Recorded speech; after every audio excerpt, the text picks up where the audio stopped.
오늘은 에스겔 10장 이 내용을 좀 깊이 살펴보겠습니다. 네. 성전에서 하나님의 영광이 떠나가는 그 장면이 나오는데 정말 강렬한 환상이죠? 그룹, 또 이상한 바퀴들, 그리고 그 떠나가는 영광의 모습, 이 환상 속으로 한번 들어가 보시죠. 그렇죠. 에스겔 선지자가 본 이 환상은 아마 당시 이스라엘 백성들에게는 정말 큰 충격이었을 겁니다. 성전이라는 게 그냥 건물이 아니잖아요. 하나님의 임재, 그 자체를 상징하는 곳이었으니까요. 네, 맞아요. 그 영광이 떠난다니, 상상하기 어려웠겠죠. 환상이 시작되는데 보니까 그루브들 머리 위 궁창에 청보석 같은 보좌 형상이 나타나요. 네, 1절에 나오죠. 그리고 하나님께서 베옷 입은 사람에게 명령하시잖아요. 구름 및 바퀴 사이에서 숯불을 가져다가 성읍 위에 흩으라고. 네, 2절 말씀이죠. 이거 뭔가 좀 불길한데요? 심판을 이야기하는 건가요? 네, 정확히 보셨어요. 그 숯불은 보통 예루살렘에 임할 하나님의 심판 또는 정화 이런 의미로 해석됩니다.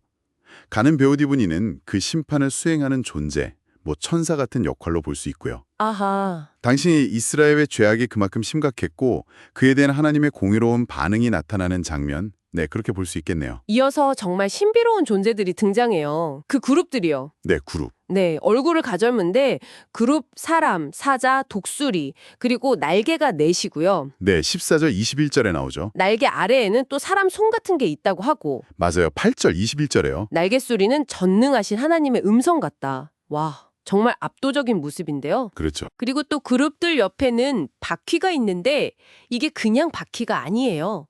황옥 같은데 바퀴 안에 또 바퀴가 있는 모습이래요. 네, 그 유명한 바퀴 속의 바퀴 10절이죠. 그리고 온몸, 등, 손, 날개, 심지어 그 바퀴 둘레까지 눈이 가득하다고. 네, 12절에요. 정말 기이하죠. 움직일 때는 몸을 돌리지 않고 그 머리가 향한 곳으로 그냥 곧게 나아간다고 하고요. 네, 11절 22절. 이 기이하면서도 뭔가 질서정연한 모습.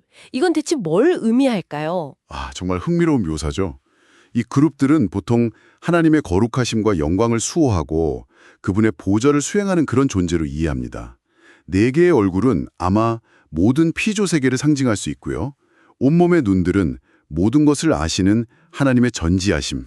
모든 것을 아시는군요. 네. 그리고 이 바퀴들은 어디든 가실 수 있는 하나님의 능력, 그러니까 전능하심과 또 어디에나 계심, 편재성, 이런 걸 보여주는 장치로 해석될 수 있어요. 그렇군요. 전능하심과 편재성. 특히 바퀴 속의 바퀴라든지 곧게 나아감 이런 표현은 하나님의 뜻을 따라서 지체 없이 또 완벽하게 움직이는 그런 역동성을 보여주는 거죠. 17절에 보면 생물의 영이 바퀴 가운데 있다. 이런 표현이 나오는데 이게 바로 이 모든 움직임이 하나님의 영, 즉 그분의 의지와 능력으로 통제된다는 걸 강조하는 겁니다. 에스겔이 이전에 그발강가에서 봤던 그 생물과 같다고 다시 확인시켜주는 거고요. 네, 맞아요. 이전 환상과 연결되는군요. 네. 정말 복잡하면서도 깊은 의미가 담겨 있네요. 그리고 이제 이 환상의 가장 충격적인 장면이라고 할 수 있겠죠? 네, 그렇죠. 성전 안뜰과 성전 자체에 가득했던 그 여호와의 영광이 네, 3절, 4절에 보면 가득했다고 나오죠. 그 영광이 성전 문지방을 떠나서 그룹들 위에 머문대요. 18절에요. 여기서 여호와의 영광이라는 건 하나님의 어떤 가시적인 임재, 그런 건가요? 네, 맞습니다. 하나님의 실제적인 임재, 그분의 능력과 보호하심, 이런 것들을 나타내는 가시적인 표현이라고 할 수 있죠. 그런데 그 영광이 성전 문지방, 그러니까 경계를 넘어서 그룹들 위로 이동해요. 네. 그리고 그룹들이 날개를 펴고 땅에서 올라가서 성전 동문 쪽으로 가는데 영광도 그 위에 머문 채 섬게 이동합니다. 19절에요.